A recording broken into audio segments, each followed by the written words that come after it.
میں گھٹنوں کے بل نیچے بیٹھ گئی۔ جدے کی دھوتی سے اس کا چھوٹو نکال لیا اور اس کی طرف دیکھنے لگی۔ جدے کا طوطا ابھی نیم کھڑا تھا۔ میں نے اسے اپنے ہاتھ میں پکڑا اور اس کو دبانے لگی۔ میرے نرم ہاتھوں کا لمس پاتے ہی جدے کا چھوٹو کھڑا ہونا شروع ہو گیا اور میں اس کے شیش ناک کو پانی پلاتے ہوئے دیکھنے لگی۔ کچھ ہی دیر بعد جدے کا ناک پوری طرح کھڑا ہو گیا اور میں اس کے شاندار ناک کا جائزہ لینے لگی۔ تو جدہ بولا، ہما جی ذرا میرے چھوٹو پر اپنی زبان تو پھیرو۔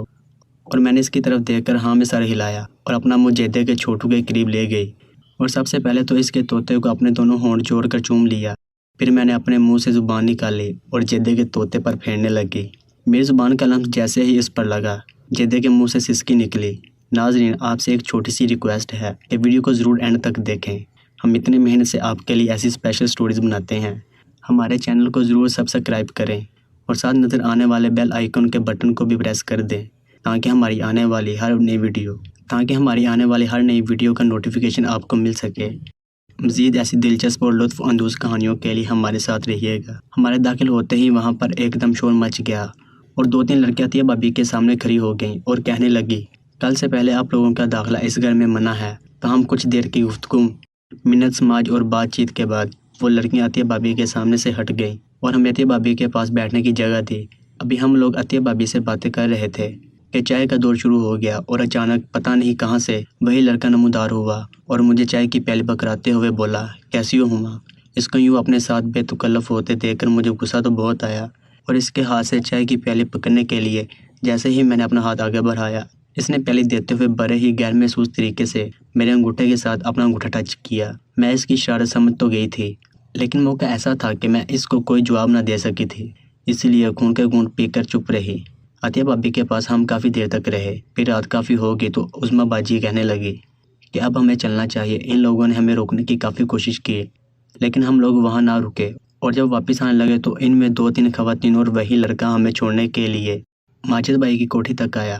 کوٹھی پہنچتے ہی ہمارا ٹکرا اماں کے ساتھ ہو گیا۔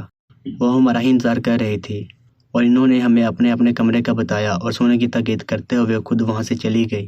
اپنے کمرے میں پہنچتے ہی میں نے اپنا بیگ کھولا اور رات کے پہننے والے کپڑے نکال لیے اور پھر کپڑے تبدیل کرنے کے لیے جیسے ہی واش روم کی طرف بڑھی تو وہاں خواتین کی لمبی قطار کو دیکھ کر میں وہاں سے باہر آ گئی اور کوئی اور کمرہ دیکھنے لگی، لیکن اتفاق سے میں جس کمرے میں بھی جان کر دیکھا اسے ہاؤس فل ہی پایا اور پھر میں اپنے کپڑے ہاتھ میں لیے وہاں سے آگے چلی جاتی۔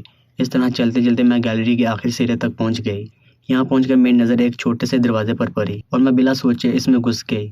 یہ ایک چھوٹا سا کمرہ تھا جس میں سرخ رنگ کا دبیز سا قالین بچھا ہوا تھا اور اس کمرے میں 2-3 کرسیاں اور وکٹورین سٹائل کے 2 سنگل سیٹر صوفے ایک طرف پڑے تھے، جبکہ ان کے بالکل سامنے 2 ترپال سیٹر صوفے پڑے تھے اور دیواروں پر بھاری پردے لگے ہوئے تھے۔ میں نے ان پردوں کو ہٹا کر دیکھا تو یہ کھڑکیاں تھیں جو باہر لان کی طرف کھلتی تھی۔ کمرے کا جائزہ لیتے ہوئے مجھے ان کی سیٹنگ کی بالکل کوئی سمجھ نہ آئی اور میں نے ایک نظر کمرے کی طرف دیکھا اور جلدی سے کپڑے تبدیل کیے اور باہر نکل آئی اور اپنے کمرے کی طرف جانے لگی۔ راستے میں اچانک مجھے ایک خیال آ گیا اور میں دوبارہ بھاگتی ہوئی اس کمرے کی طرف چلی گئی اور اب ایک نئے اینگل سے اس کا جائزہ لینے لگی اور مجھے یہ کمرہ اپنے کام کے لیے نہایت مناسب معلوم ہوا، کیونکہ ایک تو یہ برآمدے میں سب سے آخر میں تھا جہاں لوگوں کا آنا جانا بہت کم تھا اور دوسرا اس کی بناوٹ ایسی تھی کہ دور سے کسی کو گمان بھی نہ ہوتا تھا کہ یہاں کوئی کمرہ ہے۔ اچھی طرح تسلی کرنے کے بعد میں اپنے کمرے میں گئی اور کپڑوں کو رکھ کر میں سیدھا سروٹ کوارٹر کی طرف چلی گئی اور پھر جیدہ کو ایک مخصوص اشارہ کیا اور خود باہر کھڑی ہو گئی۔ کچھ ہی دیر بعد جیدہ میرے پاس کھڑا تھا اور وہ ادھر ادھر دیکھتے ہوئے بظاہر بڑی نیازی سے پوچھ رہا تھا۔ میری نظر اس کی دھوتی پر تھی جو اس کی رضامندی کا ثبوت دے رہی تھی۔ دھوتی میں جیدہ کا طوطا نیم کھڑا تھا۔ پھر میں نے اس کو مطلوبہ کمرے کی لوکیشن سمجھائی تو وہ کہنے لگا لیکن وہاں تو کوئی کمرہ نہیں ہے۔ تو میں نے کہا یہی تو بات ہے، وہاں پر ایک خفیہ کمرہ ہے، اور پھر اس سے کہا کہ وہ مناسب فاصلہ رکھ کر میرے پیچھے پیچھے آ جائے۔ جیدہ کو ہدایت دے کر میں آگے بڑھی اور اس خفیہ کمرے کی طرف چلنے لگی اور پھر ادھر ادھر دیکھتے ہوئے اس کمرے میں داخل ہو گئی۔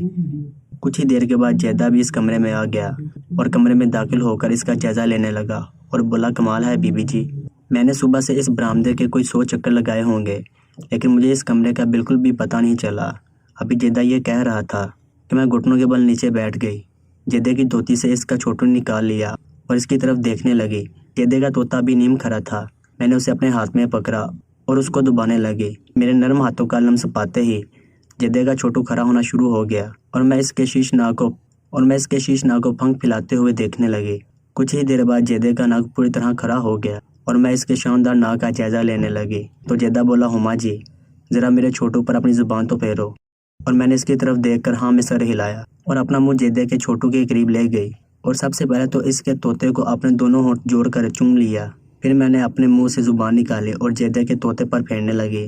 میری زبان کا لمس جیسے ہی اس پر لگا، جدے کے منہ سے سسکی نکلی۔ پھر اچانک جدے نے خود کو پیچھے کھینچا اور مجھے اوپر اٹھا لیا تو میں نے اوپر اٹھتے ہوئے اس سے کہا تو وہ بولا، لیکن میں تمہارے سینے کو چوسنا چاہتا ہوں۔ اور اس نے میری قمیض اوپر کی۔ بس پھر روایت کپڑے تبدیل کرتے وقت میں نے کچھ پہنی ہی نہ تھا، اس لیے اس نے میری قمیض اوپر کی اور پہلے تو میرے سینے سے کھیلنے لگا۔ پھر جدے نے اپنے موٹے موٹے ہونٹوں میں میرے سینے کو منہ میں لیا اور کسی بچے کی طرح اسے چوسنے لگا اور میں مزے سے ہلکی ہلکی کراہیں بڑھنے لگی اور بڑی شوقت بری آواز میں لی۔ میری شوقت بری آواز نے جدے کو مزید مست کر دیا تھا۔ ابھی جدے کو میرے سینے کو چوستے ہوئے تھوڑی ہی دیر ہوئی تھی کہ اچانک ہمیں باہر سے زور زور سے ہنسنے کی آوازیں سنائی دی۔ ان آوازوں کو سننا تھا کہ میں نے اور جدے نے بیک وقت کمرے میں پڑے ترپال سیٹر صوفے کی طرف دوڑ لگائی اور اگلے ہی لمحے ہم دونوں اس ترپال سیٹر کے پیچھے دبکے ہوئے تھے۔ اب آوازیں اور نزدیک سے سنائی دے رہی تھی اور پھر کچھ ہی دیر بعد کمرے کا دروازہ کھلا اور مجھے کرنل ماجد کی آواز سنائی دی۔ وہ کہہ رہا تھا، ارے باجی اس میں شکریہ کی کیا بات ہے، آپ میری بڑی بہن ہو اور آپ کی خدمت میرا فرض ہے۔ کرنل کی بات سن کر جدہ، جو کہ میرے ساتھ ہی صوفے کے پیچھے دبکا ہوا تھا، پکڑے جانے کے خوف سے تھر تھر کانپ رہا تھا اور ادھر ڈر تو مجھے بھی بہت لگ رہا تھا، لیکن میری مہم جو طبیعت مجھے اس بات پر اکسا رہی تھی کہ میں اٹھ کر سامنے کا نظارہ دیکھوں اور پھر میں آہستہ آہستہ اوپر اٹھنے کی کوشش کرنے لگی تو جدے نے ہاتھ بڑھا کر مجھے ایسا کرنے سے منع کر دیا، لیکن میں بلا جدے کی کہاں سننے والی تھی۔ چنانچہ میں بڑی ہی احتیاط سے اوپر اٹھی اور پھر آہستہ آہستہ اٹھ کر پردے کے پیچھے کھڑی ہو گئی اور پھر پردے کا وہ حصہ تلاش کرنے لگی کہ جہاں سے پردہ دو حصوں میں تقسیم ہوتا ہے۔ خوش قسمتی سے پردے کا وہ والا حصہ قریب سے ہی مل گیا اور میں کسکتی عین اس کے پاس کھڑی ہو گئی اور پھر بڑی ہی احتیاط سے پردے کی جری میں سے جھانک کر دیکھنے لگی۔